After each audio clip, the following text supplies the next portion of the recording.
Hola, ¿qué tal? Yo soy Alberto y esto es Cine Óptica.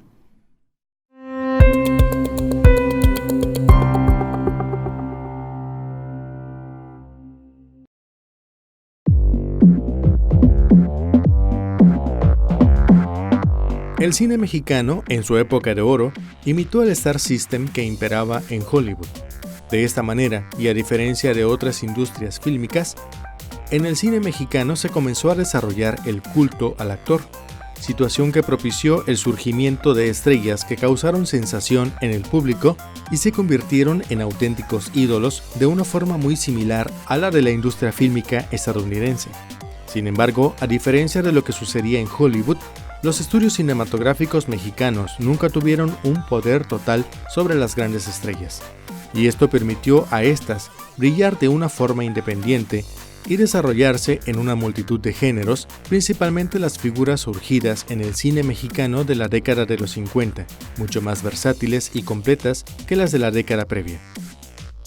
El género de la llamada comedia ranchera fue uno de los más populares del cine nacional, y una aportación exclusiva de México a la cinematografía mundial. Los héroes rancheros alcanzaron un enorme cartel en el cine mexicano de la época. Detrás de Pedro Infante o Jorge Negrete, destacan figuras como Luis Aguilar y Antonio Aguilar. Entre la galería de actores destaca Ignacio López Tarso, uno de los actores latinoamericanos más versátiles y con una carrera fílmica, televisiva y teatral sumamente destacada. López Tarso fue el protagonista de Macario, 1959, primera película mexicana nominada al premio Oscar de la Academia Americana. Los hermanos Soler, Domingo, Andrés, Fernando y Julián fueron probablemente algunos de los actores mexicanos con mayor cantidad de películas en su trayectoria, tanto en roles dramáticos como cómicos, como actores estelares o de soporte. Su talento histriónico se imponía en sus películas.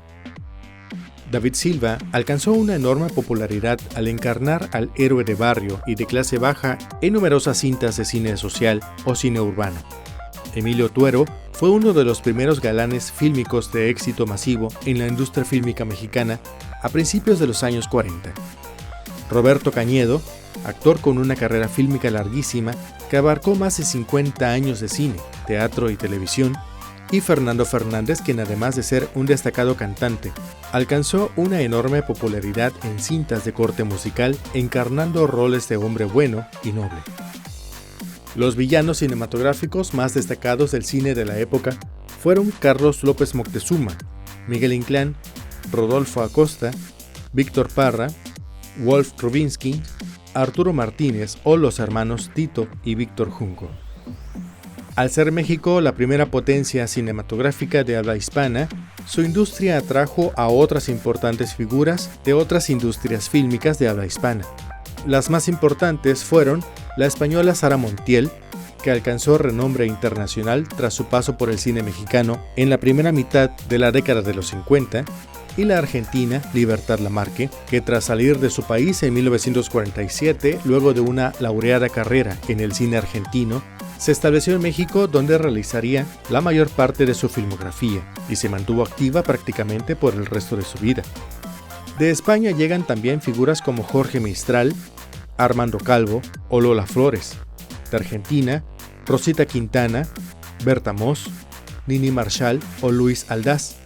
De Cuba, llegan laureadas figuras como René Cardona, Rita Montaner o Rosita Fornés, mientras que Iracema Dilián fue importada del cine italiano. Muchos otros comediantes lograron la consagración en el cine mexicano, desde parejas cómicas de comedia slapstick al estilo de El Gordo y el Flaco, hasta actores independientes que lograron un enorme cartel. Muchos de estos comediantes surgieron de las llamadas carpas o teatros populares mexicanos. Joaquín Pardavé fue un popular actor que lo mismo cautivaba con personajes dramáticos o cómicos.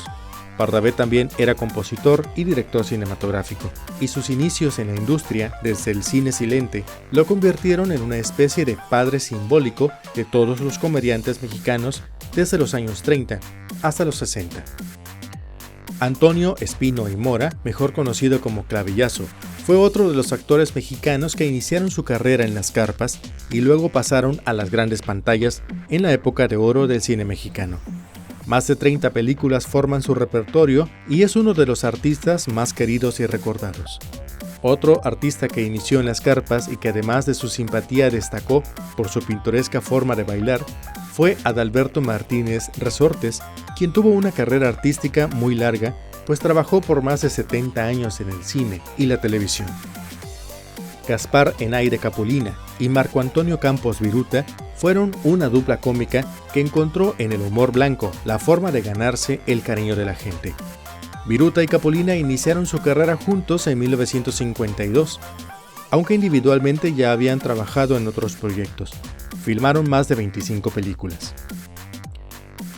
A pesar de que no tienen un gran número de películas, juntos Manolín y Stanislao Schilinski son recordados por su gran química en las carpas y posteriormente en el cine.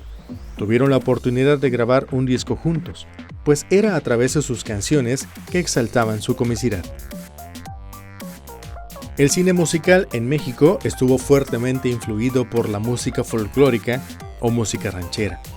Estrellas como Pedro Infante, Jorge Negrete y Antonio Aguilar realizaron decenas de cintas de género ranchero que sirvieron como plataforma para promover la música mexicana. Las canciones de importantes compositores como Agustín Lara o José Alfredo Jiménez sirvieron como base para los argumentos de numerosas películas. Libertad Lamarque, Argentina, también se destacó por la realización de cintas donde la música y las canciones eran las protagonistas principales. La música tropical, que estuvo de moda en México y en América Latina desde la década de los 30, también se plasmó en el cine mexicano. Numerosas revistas musicales se realizaron en las décadas de 1940 y 1950. En dichas producciones era común ver a figuras como Dámaso Pérez Prado, Otoña la Negra, hasta Rita Montaner, María Victoria o Los Panchos.